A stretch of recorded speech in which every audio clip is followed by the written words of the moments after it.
ضربتو ضربن اور ضربتو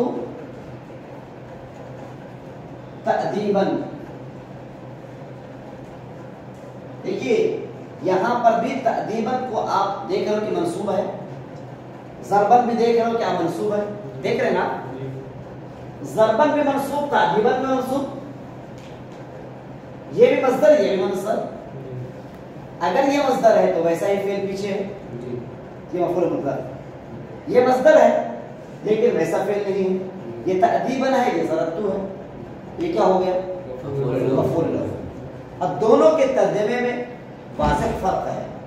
اگر مفعول مطلق ہے تو میں نے بہت مارا, ضربتو ضربن میں نے بہت مارا, ضربتو ضربن میں نے بہت مارا, میں نے کوٹ کوٹ کر مارا, سمجھا نا. ہاں ضربتو ضربن چھکے پہ چھکے مارا, یا ضربتو ضربن, سمجھا نا. اور اسی کو کہا گیا کہ تاکید, کیا ہے تاکید.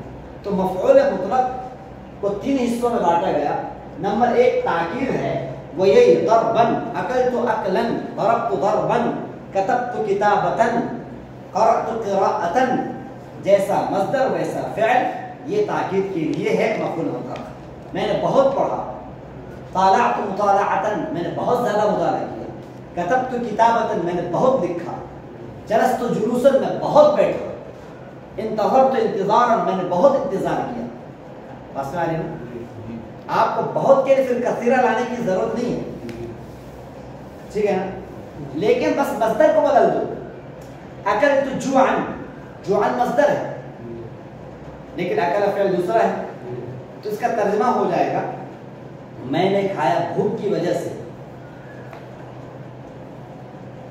ضربت تأدیبا, اب وجہ کا ترجمہ ہو جائے گا, یہ مفعول لہ, مفعول لہ کی پہچان ہے وجہ, فعل کیوں واقع ہو رہا ہے,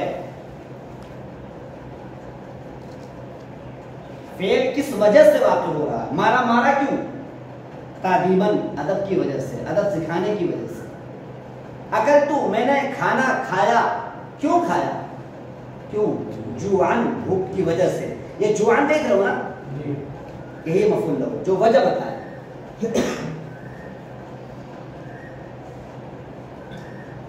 قمتو میں کھڑا ہو گیا, اگر آپ بولو قمتو قیامن, قمتو قیامن یہ مفعول مطلق ہے, لیکن قمتو اکرامن, قمتو اکرامن, اکرام مصدر ہے نا, لیکن اکرام مصدر الگ ہے, قمتو الگ ہے, تو کیا ہو گیا مفعول لہ. سمجھا, سمجھا.